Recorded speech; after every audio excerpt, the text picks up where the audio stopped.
तो hello friends, good afternoon. मेरा नाम योगेंद्र प्रसाद है और आज मैं फिर रिच डैड पुअर डैड पुस्तक जो मैं पढ़ा हूँ उसका फिर मैं रिकॉर्डिंग कर रहा हूँ। पार्ट 11 तक रिकॉर्ड है और आप पार्ट 12 में आ जाइए। तो पार्ट 12 इसमें है कि पैसे की समझ क्यों सिखाई जानी चाहिए। तो इसमें कहता है कि अध्याय जो 3 है, सबक नंबर 2 कहता है कि पैसे की समझ क्यों सिखाई जानी चाहिए।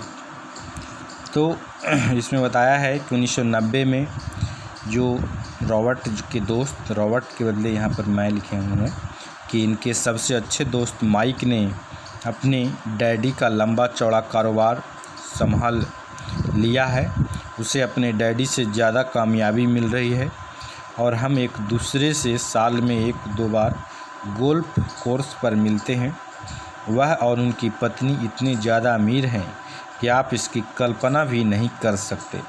अमीर डैडी का साम्राज्य बहुत सुरक्षित हाथों में है और अब माइक अपने बेटे को उसी तरह सिखा रहा है जिस तरह से उसकी डैडी ने हमें सिखाया था।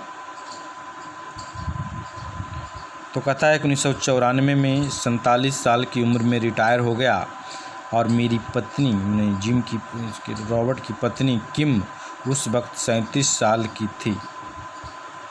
रिटायरमेंट का यह मतलब नहीं कि हम काम नहीं करते या आगे काम नहीं करेंगे। रिटायरमेंट का यह मतलब नहीं कि हम काम नहीं करते या आगे काम नहीं करेंगे। इसका मतलब यह है कि जब तक कोई चमत्कार ही न हो जाए तब तक हम काम करने या न करने के लिए आज़ाद हैं। इसका कारण यह है कि हमारी दौलत अपने आप बढ़ती रहती है। मुद्रास्फीति की दर से कहीं ज़्यादा तेज़ रफ्तार से मुझे लगता है कि आज़ादी इसी को कहते हैं। हमारी दौलत इतनी ज़्यादा है कि यह अपने आप बढ़ सकती हैं। यह पेड़ लगाने की तरह, आप सालों तक इसे पानी देते हैं और एक दिन इसे आपकी ज़रूरत नहीं रह पाती। कितना अच्छा सेंटेंस लिखा है कि यह हमारी दौलत इतनी ज़्यादा है कि यह अपने आप बढ़ सकती हैं। यह पेड़ लगाने की तरह है। जिस प्रकार पेड़ लगाते हैं, आप सालों तक इसे पानी देते हैं और एक दिन इसे आपकी ज़रूरत नहीं रह पाती। इसकी जड़ें ज़मीन में काफ़ी गहराई तक पहुंच जाती हैं। इसके बाद पेड़ आपके लिए छाया और फल देता है। माइक ने साम्राज्य चलाने का विकल्प चुना और मैंने रिटायर होने का। जब भी मैं लोगों से बातें करता हूं तो वे अक्सर मुझसे सलाह मांगते हैं कि उन्हें क्या करना चाहिए, शुरुआत कहां से और कैसे की जाए, आपकी नज़र में कौन सी पुस्तक अच्छी रहेगी, हम अपने बच्चों को यह सब कैसे सिखाएं, कामयाबी का रहस्य क्या है, मैं किस तरह करोड़ों रुपए कमा सकता हूं। ऐसे वक्त मुझे हमेशा एक लेख की याद आती है जो यहाँ दिया जा रहा है।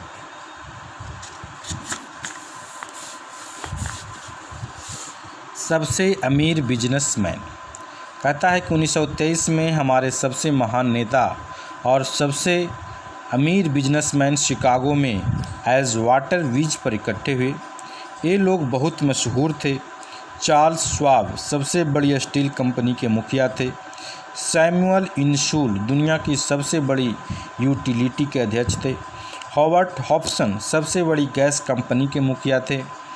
आइवर क्रूजर दुनिया की सबसे बड़ी कंपनियों में से एक इंटरनेशनल मैच कंपनी के अध्यक्ष थे। Leon Fraser Bank of Federational Settlements के अध्यक्ष थे। Richard Whitney New York Stock Exchange के मुखिया थे। आर्थर कॉटन और जेसी लिवरमोर सबसे बड़े 2 स्टॉक स्पेकुलेटर्स शेयर्स का कारोबार करने वाले थे और अल्बर्ट फ्रॉल प्रेसिडेंट हार्डिंग के कैबिनेट में मंत्री थे। कहता कि 25 साल बाद इनमें से 9 लोगों का अंत इस तरह हुआ। स्वाब 5 साल तक कर्ज में डूबे रहने के बाद गरीबी में मरे। मैंने बताइए, उतना बड़ा स्टील कंपनी के मुखिया के बारे में बता रहा है कि स्वाब 5 साल तक कर्ज में डूबे रहने के बाद गरीबी में मरे। इंशुल की मौत विदेश में दिवालियेपन की हालत में हुई। क्रूजर और कॉर्टन भी गरीबी में मरे। हॉब्सन पागल हो गए।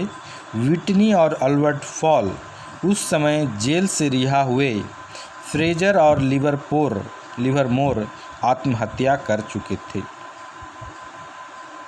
कहता है शायद कोई भी ठीक से यह नहीं बता सकता कि इन लोगों के साथ ऐसा क्यों हुआ। यह 1923 की बात है।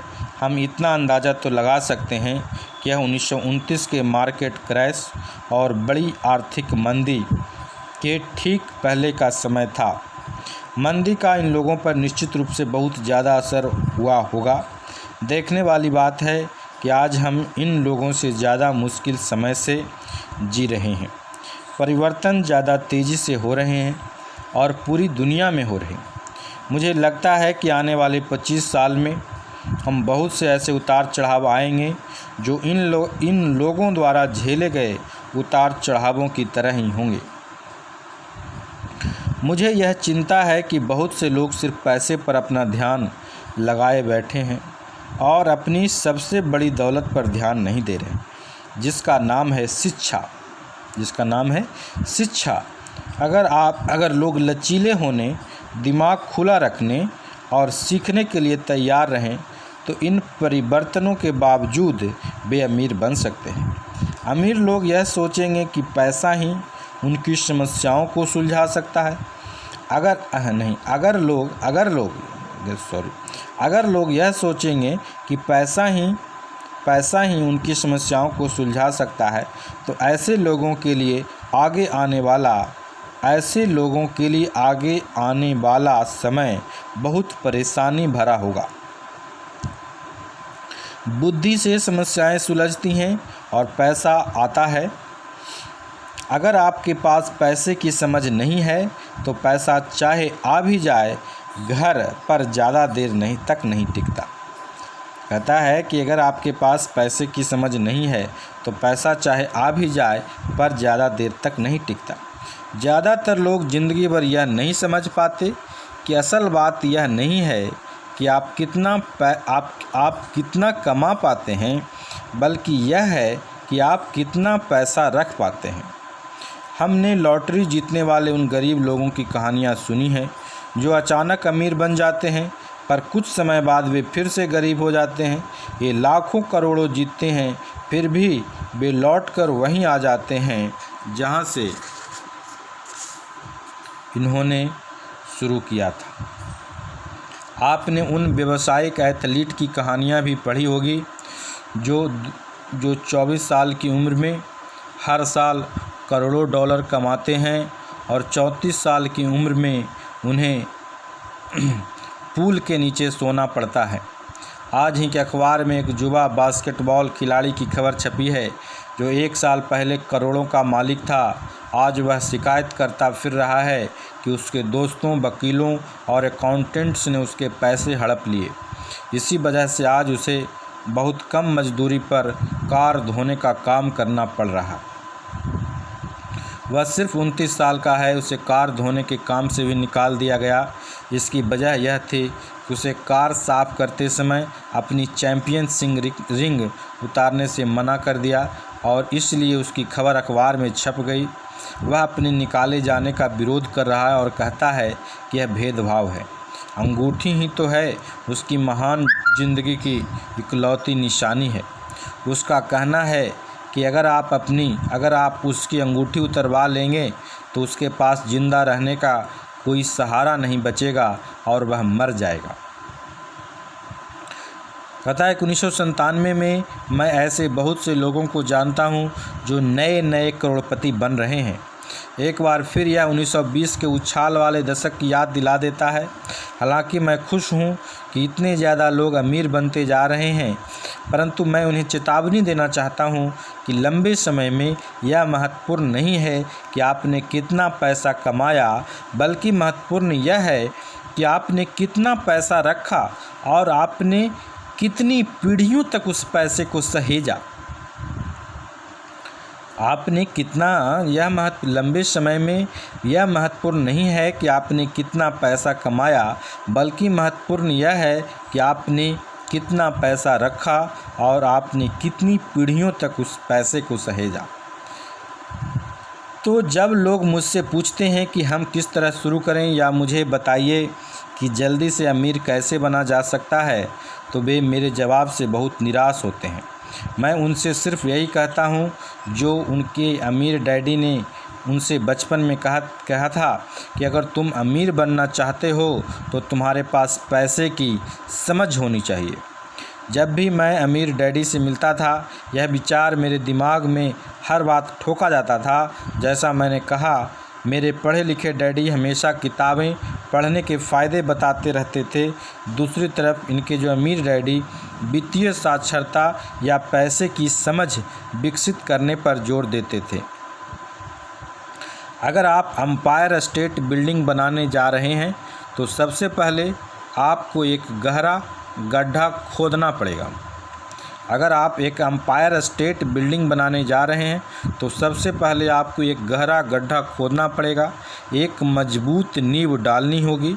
अगर आप किसी उपनगर में घर बनाने जा रहे हैं जो आपको सिर्फ 6 इंच का कंक्रीट का स्लैब डालना होगा। ज़्यादातर लोग अमीर बनने के चक्कर में 6 इंच के स्लैब पर एम्पायर स्टेट बिल्डिंग खड़ी करना चाहते हैं। हमारा स्कूल सिस्टम उस ज़माने का है जब खेती किसानी ही अर्थव्यवस्था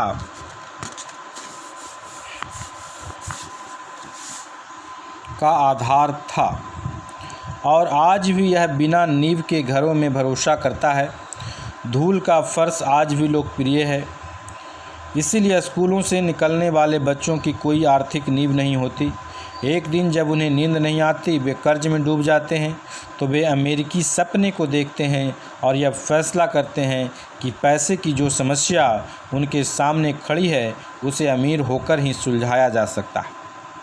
इमारत बनना शुरू हो जाती है, यह तेज़ी से ऊपर बढ़ती है। जल्द ही एम्पायर स्टेट बिल्डिंग के बजाय हमारे पास सर्विया का लीनिंग टावर होता है। हमारी रातों की नींद एक बार फिर उड़ जाती हैं। माइक और मेरे लिए दोनों ही विकल्प संभव थे, क्योंकि हमारी आर्थिक नींव मजबूत थी और पैसे की समझ हमें बचपन से ही सिखाई गई थी। देखा जाए तो अकाउंटिंग शायद दुनिया का सबसे बोरिंग विषय है। यह बहुत उलझन भरा विषय भी है, परंतु अगर आप लंबे समय तक अमीर बने रहना चाहते हैं तो यह सबसे महत्वपूर्ण विषय भी है। सवाल यह है कि आप इस बोरिंग और उलझन भरे विषय को अपने बच्चे को किस तरह सिखा सकते हैं। इस सवाल का जवाब है इसे आसान बनाकर। पहले इसे तस्वीरों के जरिए सिखाएं। अमीर डैडी ने माइक और मेरे लिए एक मजबूत आर्थिक नींव डाली थी। चूँकि हम लोग छोटे बच्चे थे, इसीलिए उन्होंने हमें सिखाने का एक आसान तरीका ईजाद किया। सालों तक वे केवल चित्र बनाते रहे और उनके साथ शब्दों का इस्तेमाल करके हमें समझाते रहे। जब माइक और मैंने उन आसान डायग्राम की मदद से आर्थिक शब्दावली और पैसे के खेल को समझ लिया, तो इसके कई सालों बाद अमीर डैडी ने अंकों को जोड़ना शुरू किया। आज माइक को जितने अकाउंटिंग विश्लेषण की ज़रूरत है, वह उससे भी कहीं सूक्ष्म और जटिल विश्लेषण कर सकता है। उसके पास 10 अरब डॉलर का साम्राज्य है। मैं इतना ज़्यादा जटिल विश्लेषण नहीं करता क्योंकि मेरा साम्राज्य छोटा है, परंतु हम दोनों की नींव आसान नींव थी। आगे आने वाले पृष्ठों में आपके सामने वही आसान से चित्र खींचूंगा जो माइक के डैडी ने हमारे लिए खींचे थे। हालांकि वे आसान हैं, परंतु इन चित्रों के सहारे उन्होंने 2 छोटे बच्चों के ठोस और गहरी नींव पर दौलत का बड़ा महल बनाना सिखाया। तो पहला उन्होंने बताया नियम नंबर 1, आपको संपत्ति एसेट्स और दायित्व लायबिलिटीज़ का अंतर पता होना चाहिए। आपको संपत्ति और दायित्व का अंतर पता होना चाहिए और हमेशा संपत्ति ही खरीदनी चाहिए। अगर आप अमीर बनना चाहते हैं तो आपको बस इतना ही जानने की ज़रूरत है। यह पहला नियम है, यही इकलौता नियम है। यह बहुत आसान लगता है, परंतु ज़्यादातर लोगों को यह पता ही नहीं है और यह नियम कितना महत्वपूर्ण है। ठीक है, ओके।